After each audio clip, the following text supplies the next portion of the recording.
Welcome to Real Estate Agent Superstars, where we hear the stories, successes, and strategies of some of the top real estate agents in the industry. I'm your host, RJ Baxter with ClearPath Home Loans.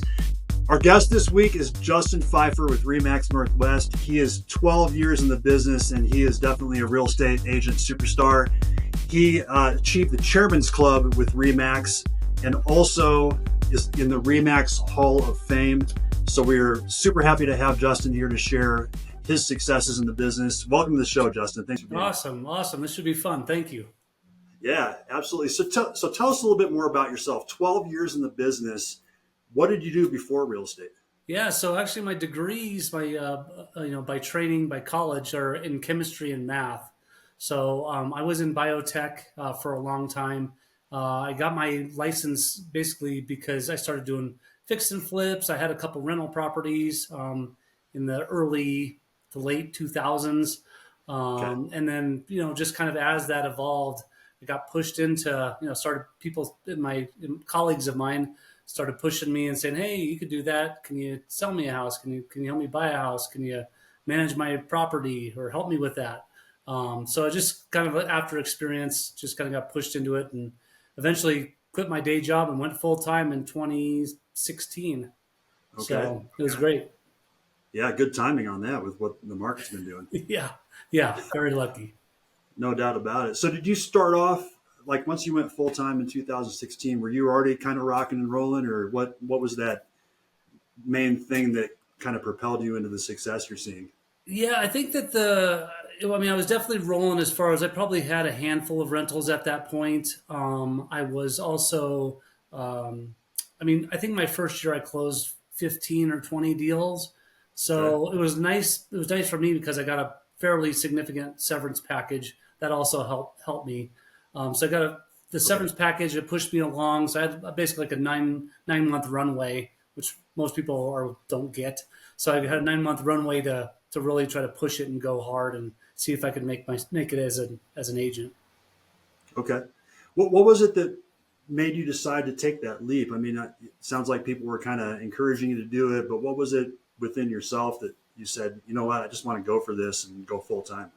Yeah, I think it was a little bit of burnout from corporate America, and I always thought that I had some bosses, managers within the biotech industry that always they wanted to push me over, get off the lab side and push me into more sales, and they thought that I just had it in me, and I never went that route. And I just knew that I feel like the corporate America side really wasn't allowing me to, determine my own destiny, really. So if I wanted to work as hard as I could, I was going to get a 3% raise no matter what, or a hoodie for a end of year thank you present from my company. That was about as good as it was going to get. So I kind of saw that writing on the wall, and I figured I couldn't do any. Obviously I believed in myself, but I didn't feel like I could do any worse than what I was doing. Mm-hmm. What would you say to someone that might be listening to this and they're maybe in a regular job doing real estate on the side, and they're debating whether to jump in full time? Maybe they don't have that runway. What would be your feedback on that? Yeah, it's really tough because I definitely believe in the ideology that you got to jump in full bore and you got to be a full-time agent. I see the statistics of what agents do that are part-time or, aren't jumping in head first. So it's really hard for me to say you should try it, but as a seasoned agent now, I definitely see the rookies or less transaction agents come through and really can see the difference between whether it's negotiation or just even knowing the contract. I mean, little things that could cost their clients tens of thousands of dollars. So I think that my thing has always been, if you're going to go for it, go for it. If you fail, you fail. I mean, it's statistically, a pretty high failure rate as well in our industry. So, don't take it to heart, but if you go for it, I think you can make it depending on what your goals are, financially. Right. Why is it that you think people do fail? I think that unfortunately a lot of people they think that deals are going to fall out of the sky and that clients are just going to find them while they're sitting in their office, their home office in shorts and a t-shirt. and they don't have to really get out there and work it. So I think that that was one of the biggest things that my goal when I first transitioned full time was my goal was to get to 500 transactions as quickly as possible because I knew that that database was going to be so powerful for me. And the other piece of it too is that I don't, I'm a part of a team. There are commission splits. There's all that stuff. So I know that new agents typically get split pretty hard, and you're working probably a lot for someone else than in the beginning. And my goal was, hey, just do whatever you can to help as many people as you can, and it'll all come back to you. Yeah, for sure. Let's flip it the other way. What would you say? What is it that you see in other agents that cause them to succeed when they first start out? The successful ones for sure, I think, are in it. Like I said, in it full time is number one, but that just doesn't mean, mentally I don't have another job, so I'm in it full time. It means, maybe getting out there and talking about it to, whatever your connections are. If it's at a school, if it's at your kids' sports teams, church, whatever it might be, not overwhelmingly talk about it, but always, let people know that you're doing it. And what you'll find, at least what I found, because I'm a youth sports coach, I'm active in the school, all that stuff.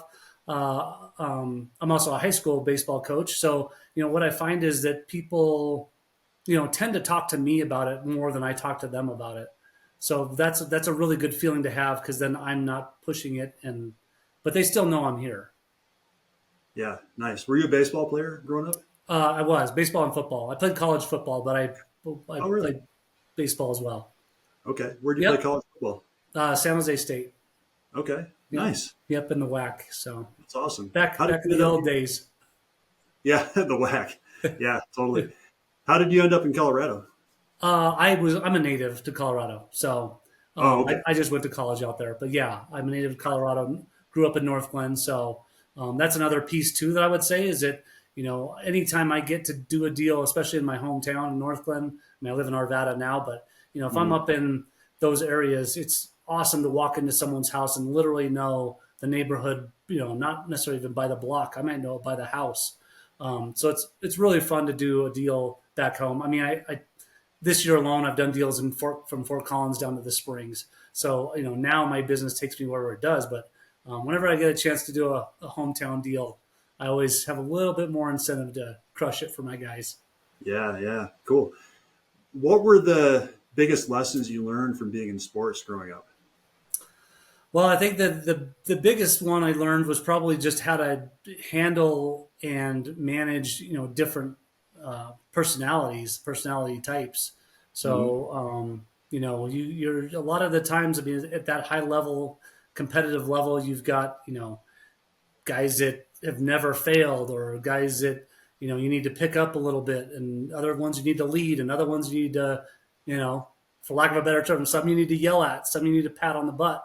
Everyone has their own style, so I think that that's really awesome because I like to think at least that I have a fairly good rapport with all of my client types, and I've had some doozies. I mean, if you're in this business, you've definitely had it. So I've had ones where I've got to just stay back and let them drive the show because that's their personality Hmm. type. And other ones, they have no idea what they're doing, and if they didn't have me to guide them, they probably would never make a decision. So I think it's awesome to be able to have that rapport and also give that guidance because I have a lot of expertise. So Yeah, yeah. Well, and the thing that I've learned about you is you're really good with your clients and you're, cultivating that circle of influence and everything. What kinds of things do you do specifically for that to help to really solidify those relationships and continue to build that database? I think that I learned real early because I'm a part of a team that's very experienced, husband and wife team. So, I Hmm. mean, it was, it's very cliche to say that, your database, your past clients, your referrals are number one. I mean, everyone kind of believes that in this industry. They should believe it in this industry. But, when you're starting out, uh, those deals, you think of it like in the beginning, you're just working and you're thinking, wow, I get to eat next month. But then when you kind of have that mind shift of, I help people I help people as the goal, and the money kind of just takes care of itself. I mean, the money comes with my success, building rapport, negotiating, closing deals, and the money just comes. So when I've had like major monster years, I found that I didn't even know what was going on in my account. My job was to help people, and then once I've helped them, make sure that I stay on top of them, in the future too, because it really is you got to be top of mind when they're thinking about doing something, because just because I think we had a good transaction or I helped them out a lot doesn't mean they have any idea who Justin was 5-7 years from now. So I think Yeah. it's a combination of being in their mailbox, being doing Mhm. anniversary gifts. Those are the biggies. Client events. Those are probably the three biggies that I do. Then there's a lot of touches within that, going out to lunch with clients, past clients. So I really try to stay in front of people and just let them know. I mean, I end up giving a lot of advice in between their houses, in between the one they bought and the one they're going to buy, just because we're friends at this point. And so they rely on me just to give advice and let them know what the market's doing and that kind of thing. So anytime you Yeah, can do that, it's obviously a little easier for them to come back to you. sure. Yeah, you're that ongoing resource to them. Yeah. So what kinds of things do you do for, you mentioned client events. What do you do for client events? Our client events kind of range from, I mean, they're pretty fairly informal. So we'll do like happy hours. We just did one back in April. We've done things like rent out a movie theater and invite all of our Hmm. clients to that. Um, I also do a pass. So if anyone refers me a deal, so maybe they were a past client, or maybe they're just a Hmm. friend. I have kind of both of those. If they refer me something within that calendar year, I have a big, basically a client appreciation event that I do. We've done everything from like nice dinner at Maggiano's to axe throwing to smash rooms. I mean, it's kind of cool because I feel like those people, especially the ones that really love you and think about you when real estate comes up in their circle, those are the guys that like to have fun. So it's kind of cool to maybe not necessarily have it be so formal, an axe throwing thing with pizza and drinks. Like it brings a lot of cool people together that all have that common goal of, thinking about Justin. Yeah, yeah. What's been your most successful event? Um, I would say probably the most fun was the Smash Room. So like you go in and they just have a bunch of old whatever it is, TVs or whatever. They just give you sledgehammers. You used to go in there for an hour and beat up, take out your aggression on something. So that was pretty fun. I would say from the fun factor, like that and axe throwing was fun. The meal, obviously the meal, something nice that maybe people don't necessarily get to do all the time, especially in a setting of I think last year I had 45 or 46 people at that event. Like that's pretty awesome. So That's a really good turnout. really good success. Yeah. Maybe the smash room would be good for the transactions that didn't go so well. Have all those Yeah. people Yeah. coming to Yeah. take out their Exactly. frustration. Exactly. I could say, hey, can we just right the ship? Yeah, totally, totally. Yeah. So how big of a database do you have at this point? You mentioned once you got to 500, it was kind of the threshold. Yeah. Yeah. And I'm still not there. I actually just closed my 400th deal last summer, I think it was. So I'm still on that path. I mean, Okay. those kind of numbers aren't easy to achieve. That's the other thing I learned. I mean, I picked when I was a rookie, I picked 500 deals out of a hat. Just because I was like, oh, that's Yeah. seems like something you can do. And even when you're doing, I mean, there were a couple years I did 80 deals a year. It doesn't add up quick. It's a time tested commitment that you have to make. Definitely. But yeah, yeah. So like as I go through the process, my database is probably, I mean, as it comes and goes, probably 300 to 350 people that Okay. I touch on a fairly consistently basis. How do you keep track of all that? Because you don't have an assistant or anything like that, right? It's just you. Yeah, yeah. So I mean, within the group, we have a marketing manager. Okay. We have a social media. She does that too. Um, and then we have a TC. but yeah, as far as like I mean, my partners also contribute to we have group, I guess more group mailers and events that we do, and then I kind of do some stuff on my own as far as that goes. So I kind of they have a master database, and then I also have mine that I kind of spot pick. Gotcha. But I guess what I'm getting at is, do you track people so that like 350 people, it's conceivable 20 or 30 or 50 or whatever could kind of not be top of mind and you kind of forget to follow up a little bit. Do you have Yeah. a way that you remind yourself for people?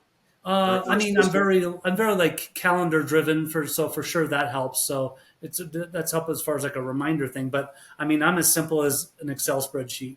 So I mean, Okay. the difficult part of it. I mean, I don't like to automate stuff because I wouldn't say all together, but the stuff I mean, I like to have personal touches, and you just like I do.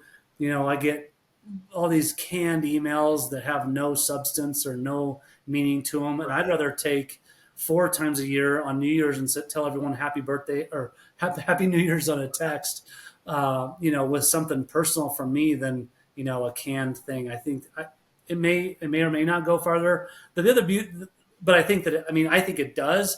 The interesting part is I don't have a lot of stats to back any of the stuff I do. I think the stats are, like I said, just be quiet, do your thing, go help people, and the success will bring itself. And I think that that's where I don't follow the stats. I don't know my ROI on my texts or my social media or my event, but I do know that when I had an event in April and we had a happy hour, I have a $2 million listing that I got from the event, and I'm Hmm. also helping them buy another house right after that's going to close in September. So proof is in the pudding, I guess. Yeah.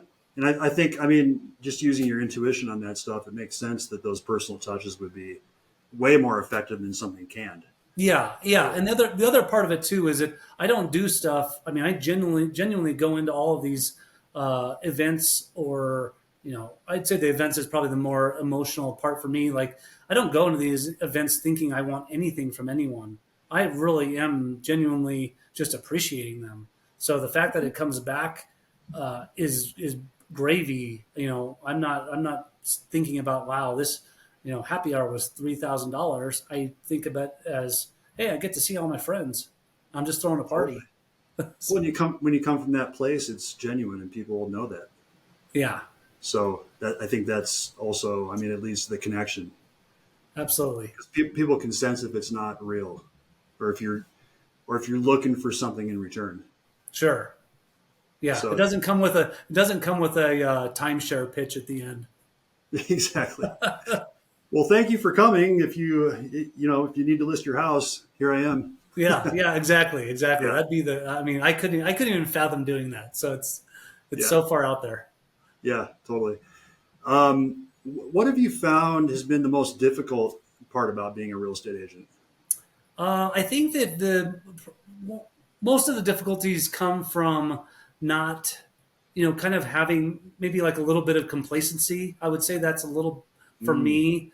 I work kind of this is just me naturally. Like I work kind of out of a fear based or a fear based mentality. Like I don't want to fail, and so if I see myself being complacent, or maybe I only close 2 deals this month instead of what I would say typically is 6 to 7 a month.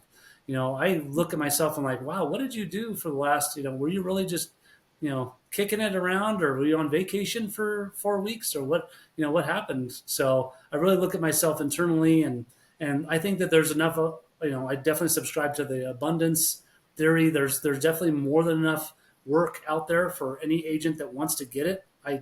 think that if you look in the mirror and say, "Oh, this just isn't for me," you're probably right. Hmm. Just like I tell my kids, if you tell yourself, my daughter's playing in a varsity softball game tonight, if you don't think you can hit, you are 100% right. So just like if you Yeah. say if you can hit, you can hit. So I think it's whatever you believe is what will happen. It does take the effort to do it, but the difficulty comes is when you're complacent, or I've never really had that thought that I can't do it or that the world is crumbling, even in bad times. There's been obviously ebbs and flows within our market recently, but I still am out there doing the same things. And if you do the same things and have consistency, I think you survive those times. Definitely. I think you touched on kind of what you tell yourself in your head. I think that's so important. I was trying to remember the quote. It's like, I think it was a sports quote, something about, gaining 50 yards, but it's a game of inches, the 5 inches between your ears. Oh yeah, yeah, uh huh, It was some quote like that. I can't remember the yeah, exact quote, but I mean, that's so huge. I get coached in my business, and my coach turned me on to self-talk and just listening to that every day. yeah, And I thought that's a bunch of crap. That's not going to really work. And I've started to do that over the past couple of months, and it's made a huge difference. yeah. I was surprised. It is. It can be Because you start, can be weird, can be unique, but yeah, yeah. I mean, it is a little weird at first. It was a little goofy to be listening to someone tell me how great I am, but exactly, exactly, yeah, then yeah, I'm like, oh, I am pretty good. yeah, So it helps. So I think that's so important, that mental thing, because I've seen agents and lenders who are poor performers and poor producers, and they communicate that.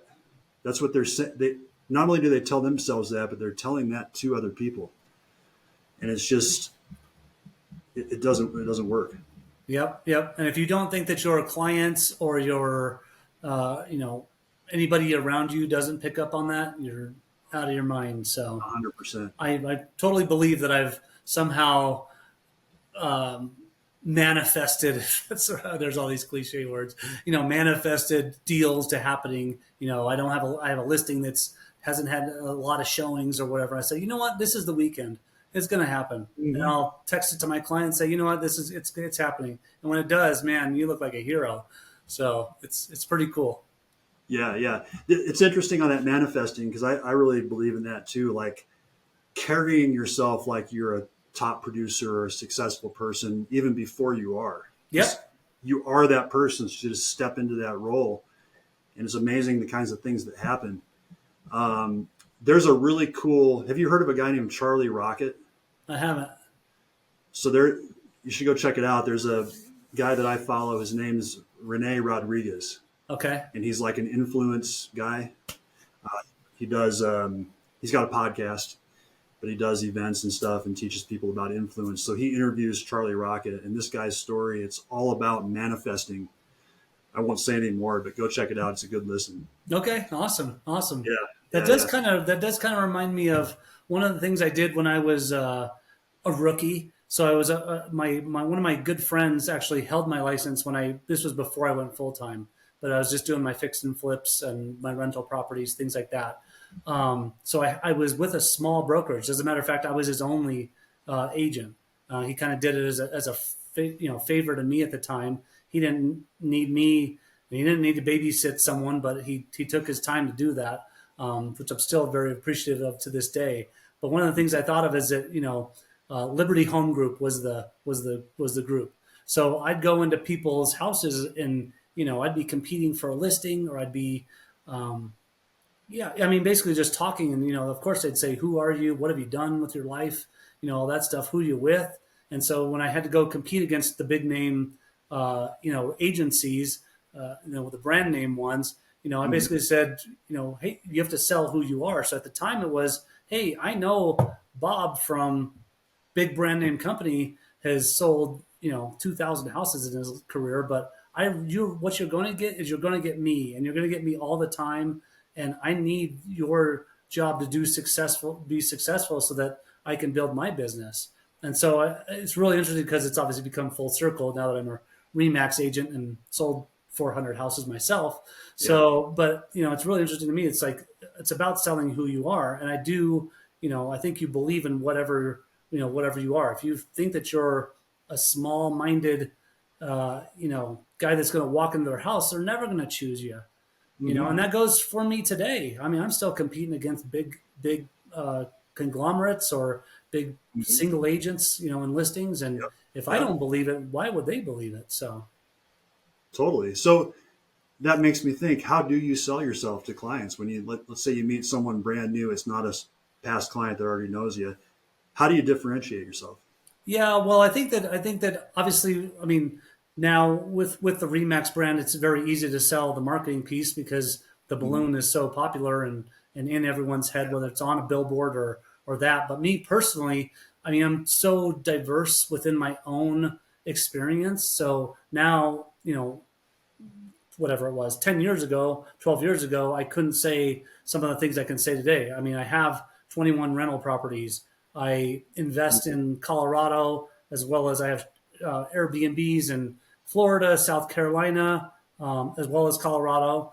I, do fix and flips still. I probably average 3 to 6 fix and flips, a year. So I come at it from and I still, and like I said, I still average 60 to 80 homes sold a year. Mm. So, you'll get the experience just as my day job, but then I also bring the other pieces of it that show people, hey, he's not really just after a paycheck. He understands the numbers, understands the net and where my goals are and where I'm trying to go, and can really help us with our global picture. I talk about global picture a lot to my clients. We may not sell, or we may sell your house for, in this market, at list or maybe a little bit below list or give up a concession.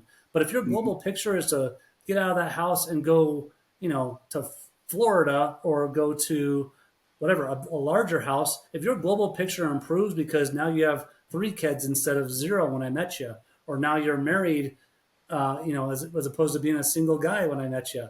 I mean, your global picture is improving. So let's figure out what's going to, make that happen. And ultimately, we don't want to lose anything over $5,000. I mean, these purchases and this money that's being thrown around is just too big. I literally got Mhm. under contract on a client last night, and that was my talk to them. They're downsizing to move closer to their grandparent or their grandchildren. And I said, Mhm. guys, like this is one of those deals. Unfortunately, it went over list, and we were competing against 4 offers. We ended up winning, which was good because of my some negotiation strategies I used. But I said, guys, you have a house you're buying for 500,000. I'm going to list your house for 500,000. So we have $1 million worth of property going on here. Do not lose it over $5,000, please. Yeah, yeah. So, and we won, and obviously the rapport was built, and they trusted me, and we literally that $5,000 was the difference. Awesome, Wow. awesome, awesome. Yeah, and in the scheme of things, it's 5,000 is no big deal. Yeah, yeah. But I also tell my clients, hey, it's very easy for me to spend your money. So that's a Right. a line Yeah. that comes out of my mouth, and I've gotten in trouble for saying it. But most understand the philosophy that I'm here to guide you, not shove a deal down your throat. Yeah. Yeah. And you definitely don't want to minimize 5,000 is a lot of money. It absolutely is. It's not like it's zero. Yes, But, in the scheme of especially when things, it's not mine. totally, totally. Yeah. So you mentioned some negotiation strategies that you used. Is that something you could share with us?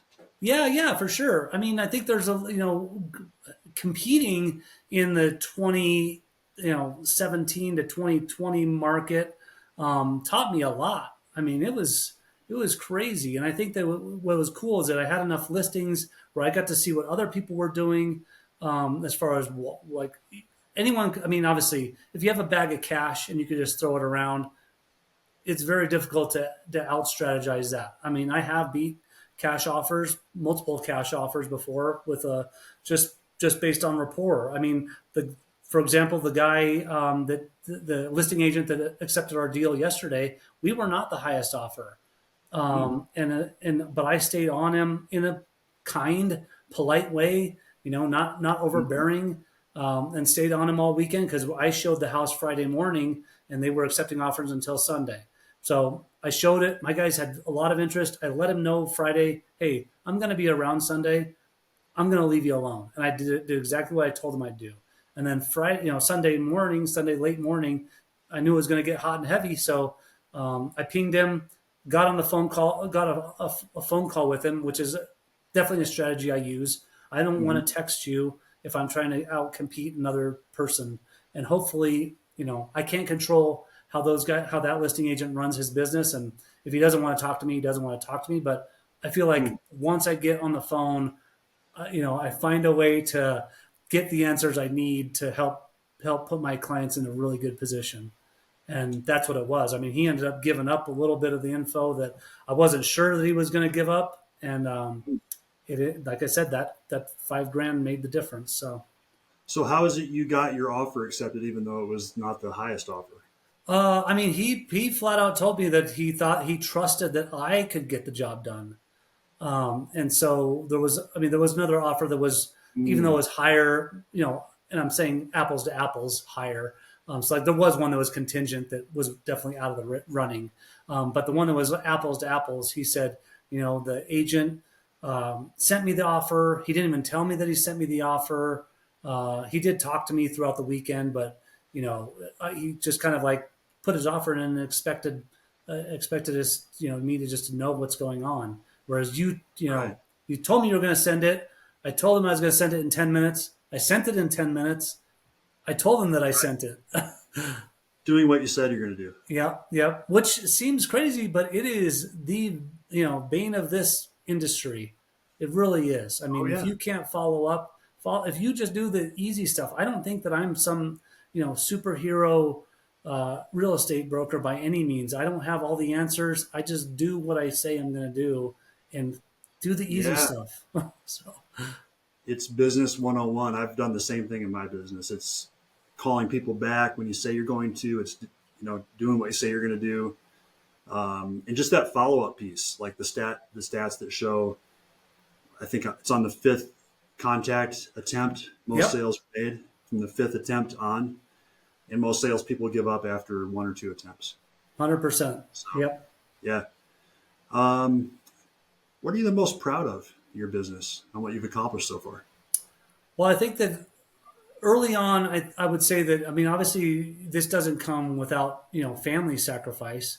So early on, I mean, I was still, whatever it was, 8, 10 years ago, I was still heavily involved with youth sports at the time. I mean, now that Mhm. they're older, it's more high school stuff, but, it's very, very heavily involved and I didn't want to lose that. And I didn't want to, there were definitely, sacrifices that we made, dinners that were lost, where I was absent, or vacations that might have had to have been you know canceled or less Mhm. often. So I think that what was cool is that when I really got rolling, I did dial back the work life balance for sure.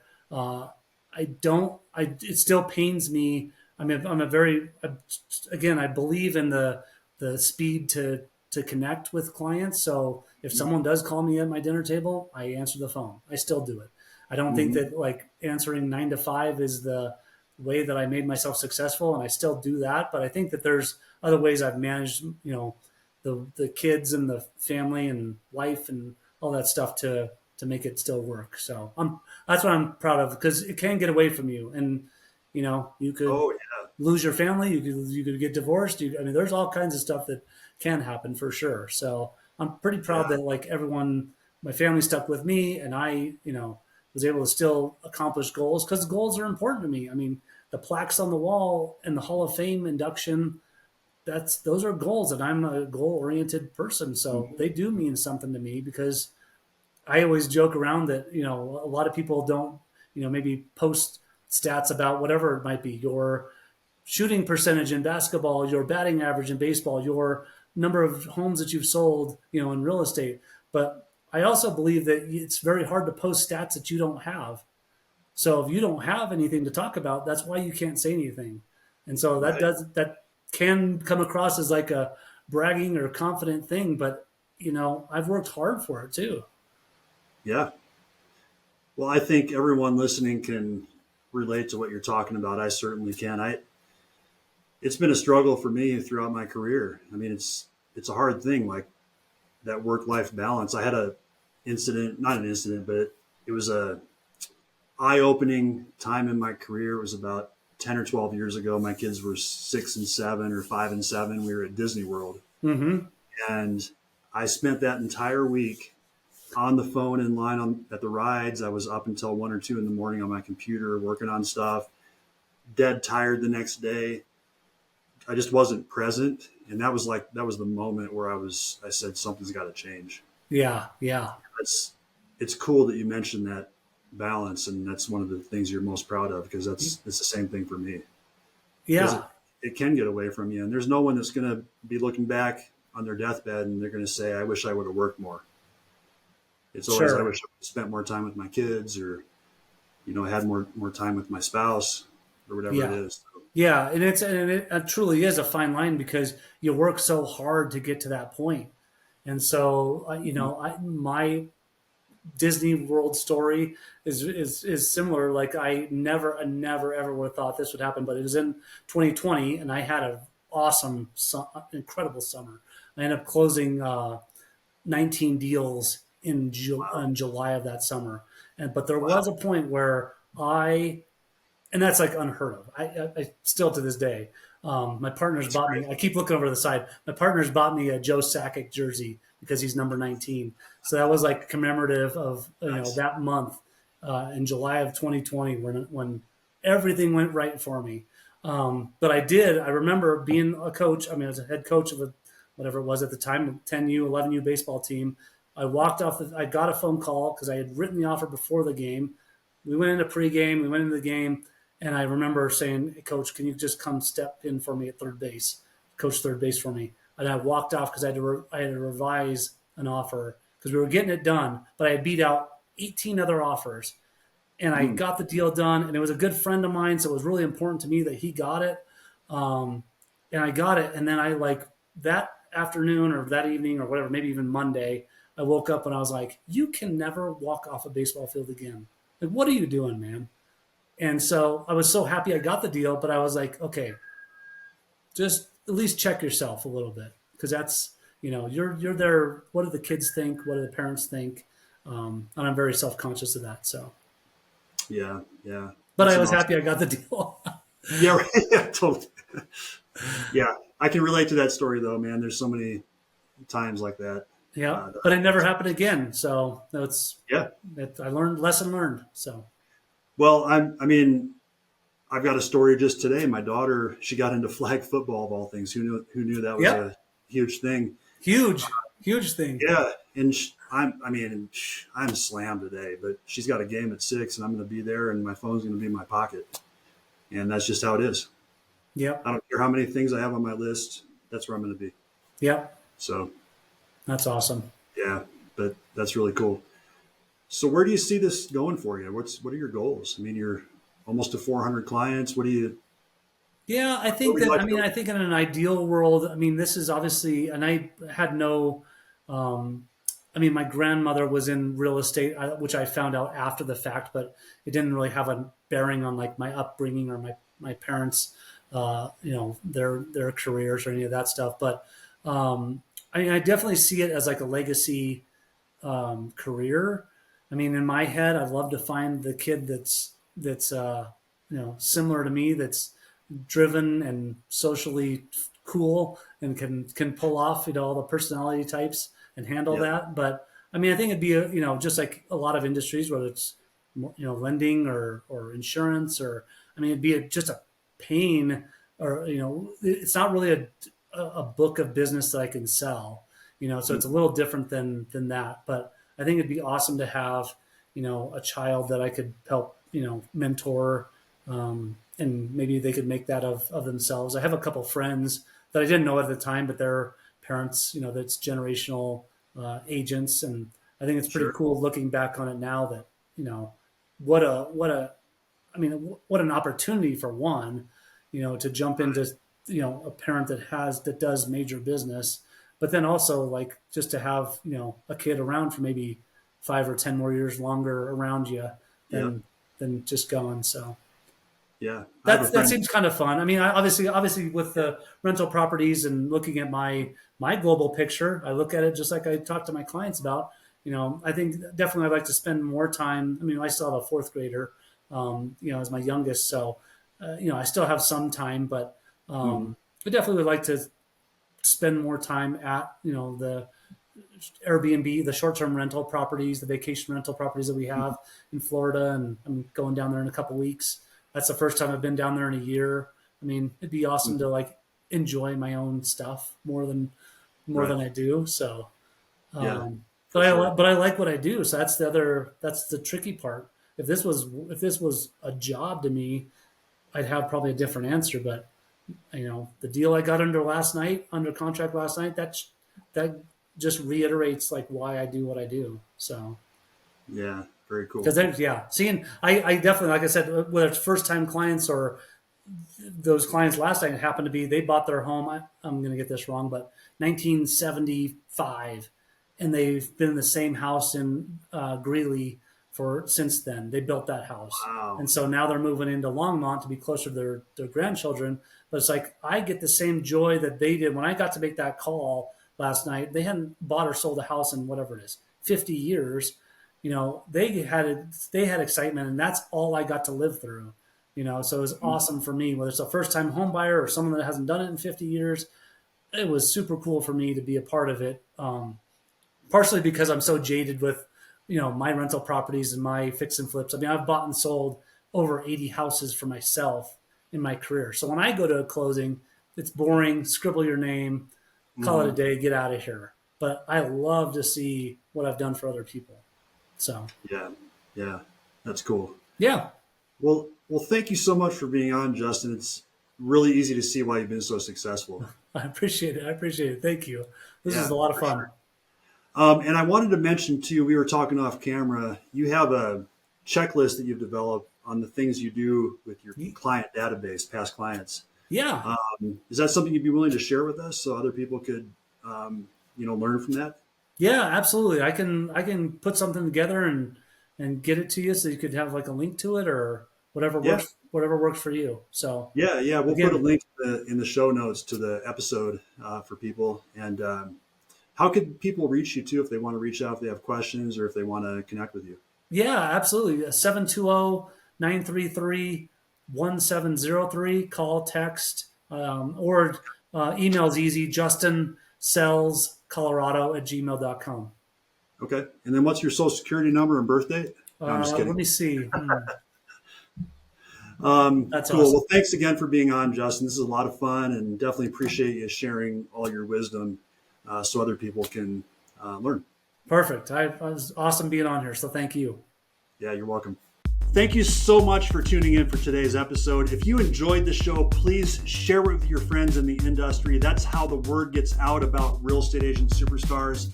And be sure to subscribe to the show on your favorite platform. Once again, my name is RJ Baxter. Thank you so much for tuning in, and I wish you continued success. Have a great day.